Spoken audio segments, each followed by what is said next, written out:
নমস্কার, একটা জোরে 25-এ আপনাদের প্রত্যেককে স্বাগত জানাচ্ছি। এই মুহূর্তে আপনাদের সাথে আমি রয়েছি অঙ্কিতা। চোখ রাখছি এই মুহূর্তের 25টি সংবাদের দিকে। রোমান হরফ ককবরকে, এই রোমান হরফের দাবি বহুদিন যাবত ছিল, তবে এবার কিন্তু ককবরকে ভাষার জন্য বাংলা অথবা দেবনাগরী লিপির সুপারিশ করেছিল ককবরক সাহিত্য পরিষদ।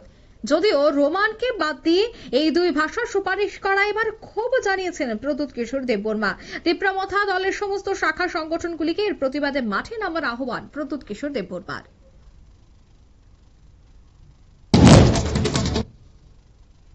সুপ্রিম কোর্টে ওয়াকফ আইন নিয়ে কড়া প্রতিক্রিয়া বিজেপির সাংসদ নিশিকান্ত দুবের।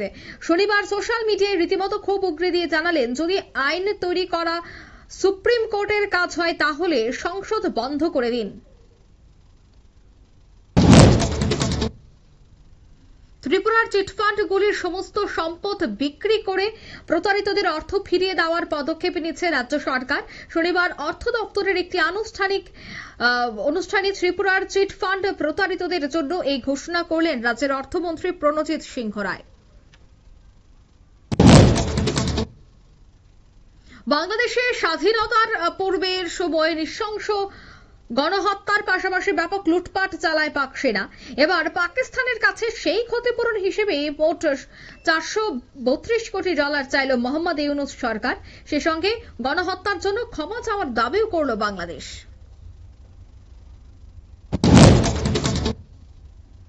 রাজ্যের পর্যটন স্থলগুলিতে এবার নতুন মাত্রা যোগ করা হবে। রাজ্যের সামুদ্রিক বিমান সি প্লেন পরিষেবা চালু করার লক্ষ্যে রয়েছে রাজ্য সরকার। পর্যটন এবং পরিবহন দপ্তরের এই যৌথ উদ্যোগ নিয়ে শনিবার একটি উচ্চ পর্যায়ের বৈঠক করলেন পর্যটন এবং পরিবহন মন্ত্রী সুশান্ত চৌধুরী। আবারও কেঁপে উঠল আফগানিস্তান। জানা যায়, শনিবার দুপুরে আফগানিস্তান তাজিকিস্তান সীমান্তবর্তী অঞ্চলে বড়সড় ভূমিকম্প অনুভূত হয়েছে, যার জেরে কেঁপে উঠে কাশ্মীর, দিল্লির মতো বহু অংশ। জানা যাচ্ছে, রিক্টার স্কেলে ভূমিকম্পের তীব্রতা ছিল 5.8। গোষ্ঠী সংঘর্ষের মাঝে পরে কানাডার রাস্তায় বেঘোরে মৃত্যু হলো এক ভারতীয় ছাত্রীর। রাস্তায় দুই গোষ্ঠীর মধ্যে গুলির লড়াইয়ের মাঝে পড়ে প্রাণ গেল 21 বছরের হরসিমত রাওয়েতের। তবে ঘটনার খবর পেয়ে সেখানে সঙ্গে সঙ্গে ছুটে যায় পুলিশ।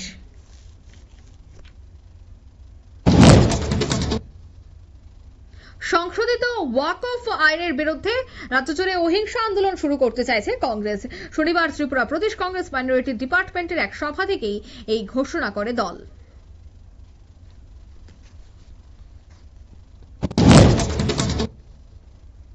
রেগা শ্রমিকরা কাজ করতে গিয়েই নিহত হওয়ার খবর উঠে এসেছিল। বিশেষ করে জুহি মালসম এবং রবার্ট মালসমের পরিবারের হাতে কিন্তু এবার 25,000 টাকার আর্থিক সাহায্য তুলে দেয় আমবাসা মহকুমা প্রশাসন।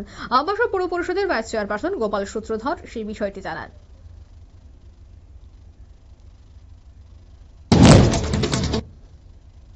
বাংলাদেশে থেমে নেই হিন্দুদের উপর নির্যাতন। এবার বাংলাদেশে হিন্দু নেতা ভবেশ চন্দ্র রায়কে অপহরণ করে পিটিয়ে খুন করার ঘটনা শনিবার প্রকাশ্যে এসেছে। বিবৃতি দিয়ে এ বিষয়টার তীব্র বিরোধিতা করেছে দিল্লি। খুনের ঘটনার নিন্দা পাশাপাশি মোহাম্মদ ইউনূস সরকারের আমলে আইন শৃঙ্খলা ব্যবস্থার তীব্র সমালোচনা করে ভারত। সিডনি থানার বীরবহন এডিসি ভিলেজ এলাকায় অভিযান চালিয়ে ঝান্ডিমুন্ডার জোয়ার বোট সহ দুই যুবককে আটক করে পুলিশ। এদের কাছ থেকে নগদ টাকা উদ্ধার করা হয়। দীর্ঘদিন ধরে তারা সেই এলাকায় জোয়ার আসর চালিয়ে যাচ্ছিল বলে অভিযোগ।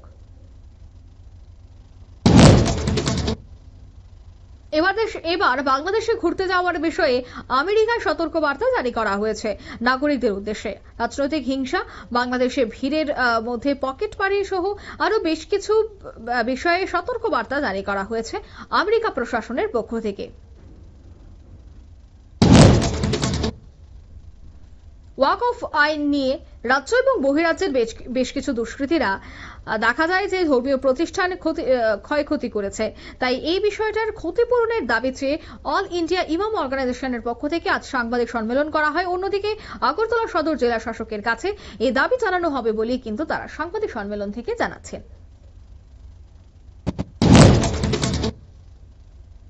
চলতি বছরের শেষের দিকেই কিন্তু আসছেন ভারতে টেসলার ইলন মাস্ক। শুক্রবার টেসলা কর্তার সঙ্গে ফোনে কথা বলেন প্রধানমন্ত্রী নরেন্দ্র মোদী। শনিবার নিজেদের সমাজ মাধ্যমে এই কথাই জানিয়েছেন টেসলা কর্তা।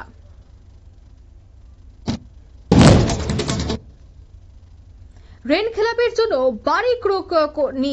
বাড়ি ক্রোক করতে গিয়ে ফিরে বাধার মুখে পড়ল সিপাহীজলা প্রশাসন। বিশ্রামগঞ্জ নঞ্জলা এলাকায় ইসলাম মিয়া নামে এক বাড়িকে ক্রোক করতে গিয়ে বাধা প্রদান করা হয়। বাধ্য হয়ে সিপাহীজলা জেলা প্রশাসন বাড়িতে নোটিশ লাগিয়ে ফেরত চলে আসে।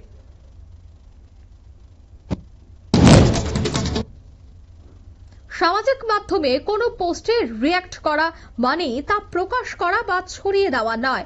সম্প্রতি এক মামলায় এমনটাই জানিয়ে এলাহাবাদ হাইকোর্ট বিশেষ ঘোষণা দিয়েছে। সমাজ মাধ্যমে একটি জমায়েতের ডাক দিয়ে পোস্ট করেছিল জনৈক এক সমাজ মাধ্যম ব্যবসায়ী।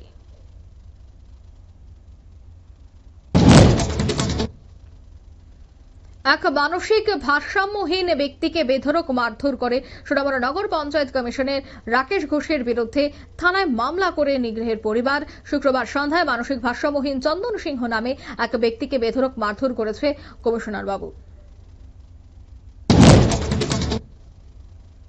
অনলাইন টিকিট এবং ঘর বুকিংকে কেন্দ্র করে শুরু হয়েছে সাইবার প্রতারণা। জনস্বার্থে এবার বিবৃতি প্রকাশ করে সে বিষয়ে জনস্বার্থকে সতর্ক করল কেন্দ্রীয় স্বরাষ্ট্র মন্ত্রক।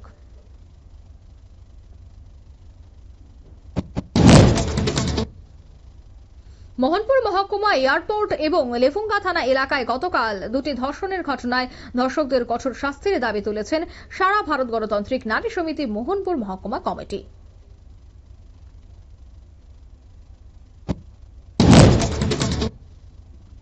বিহারের প্রাক্তন উপমুখ্যমন্ত্রী অর্থাৎ তেজস্বী যাদবের নেতৃত্বেই কিন্তু এবার লড়াই করতে চলেছে ইন্ডিয়া জোট। দিল্লির কেন্দ্রীয় নেতৃত্বদের তাদের সঙ্গে বৈঠকের পর এবার পাটনায় এক বৈঠক থেকে তেজস্বী যাদবের নেতৃত্বে ঘোষণা করা হলো ইন্ডি জোটের দলগুলি। বর্তমান নাগেরজোলা এলাকায় আজ মর্মান্তিক দুর্ঘটনা। একটি পিলার ভেঙে পড়ে প্রাণ হারালেন বাধারঘাট এলাকার বাসিন্দা প্রণব কুমার সাহা। তিনি বর্তলা বাজারের সবজি ব্যবসায়ী। একটি গাড়ির ধাক্কায় রাস্তার পাশের একটি পিলার ভেঙেই দুর্ঘটনায় পড়েন প্রণব কুমার সাহা এবং দুর্ঘটনাস্থলেই তার মৃত্যু হয়।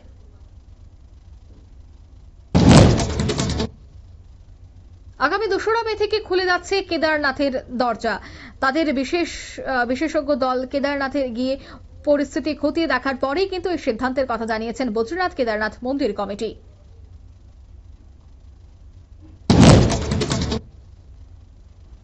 এবার উত্তর পূর্ব দিল্লির মুস্তাফাবাদ এলাকার একটি 4তলা বাড়ি ভেঙে পড়ে প্রাণ হারিয়েছে 11 জন আবাসিক। ঘটনায় ধ্বংসস্তূপ থেকে আরও 11 জন আবাসিককে উদ্ধার করা হয়েছে। শনিবার রাত 2:50 নাগাদ ঘটনাটি ঘটেছে।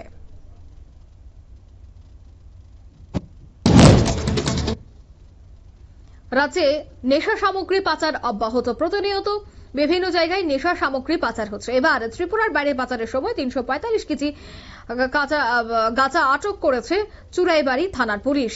ঘটনায় গাড়ি চালক মনিতা মোহন জমাতিয়াকে গ্রেফতার করা হয়েছে। আটক সেই গাঁজাগুলির আনুমানিক বাজার মূল্য 1,03 লক্ষ টাকা। এই গাঁজা তেলিয়ামুড়া থেকে গুয়াহাটি পাচার করা হচ্ছিল।